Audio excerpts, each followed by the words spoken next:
Very funny guy, Tom Dreesen, ladies and gentlemen. Honored to have him here. Tom Dreesen. I was in the service 4 years. I was in a Marine Corps unit called NEGDF, Naval Emergency Ground Defense Force, and we had a DI in Quonset Point, Rhode Island, mean-ass DI. And we had a lot of black guys in my outfit from the South, and they had that Baptist upbringing. And the DI would come out in the morning, and he'd say, "All right, men, stand at attention. There'll be no talking in ranks." And the brothers would say, "No talking, no sir, no talking." I said, "Silence."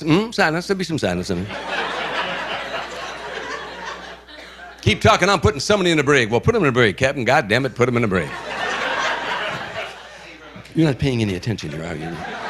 You don't really give a what I'm saying, do you, Captain? I really don't. I want to hear about Sinatra.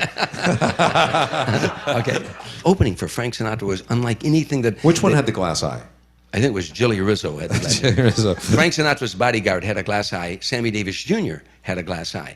Every Christmas, Frank Sinatra would buy a set of binoculars, saw them in half, send one to Sammy and one to Jilly. And did you see a side of Frank Sinatra that surprised you? Yeah. Something that really stunned me is... Don't tell me he was with a guy. Yeah. He was banging Jilly Rizzo. No. And that's how he got the glass eye. He was very much... But what about when he got older, too? I mean, did you see a big change? Because I know he was starting to forget the lyrics. And yeah. At age 78, we were all wondering, when is he going to lay it down? When is he going to quit?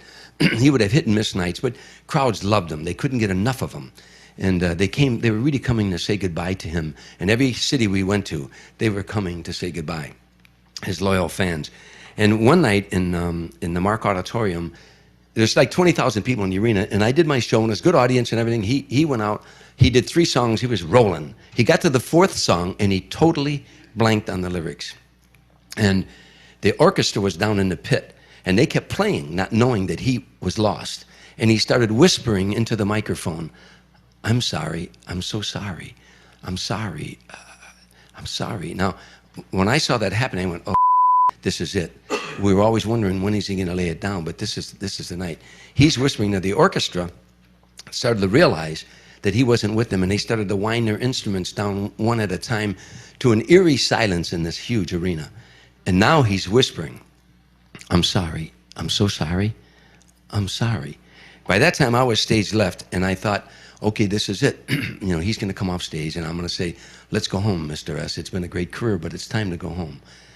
And he turned around, and there was dead silence, and he had tears in his eyes, and he looked like he was going to come and lay the microphone down, and the guy way up on top of the audience stood up by himself, and he hollered out, "That's all right, Frank. It's all right. We love you, Frank. It's all right, because we love you." And he started to applaud. And the guy next to him started applauding, and a couple, and pretty soon... I'm getting chills. I'm getting chills. Keep going. Hundreds of people started applauding, then thousands, and pretty soon the whole arena was cheering, cheering, and cheering.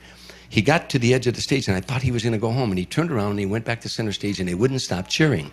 And finally, they calmed down, and he went into the next number, which was Mac the Knife, and he absolutely drilled that song. He hit every nuance and every lyric. He was like he was 19 years old again. Now, when he finished that song, the people wouldn't stop cheering, and he was ready to go into the next number when he quieted him down, and he started to sing, and he stopped, and he pointed up to the guy, and he said, "I love you too, pal." And he sang for 2 years after that. Wow. 2 years. That guy doesn't know. That fan brought him from the ashes that night.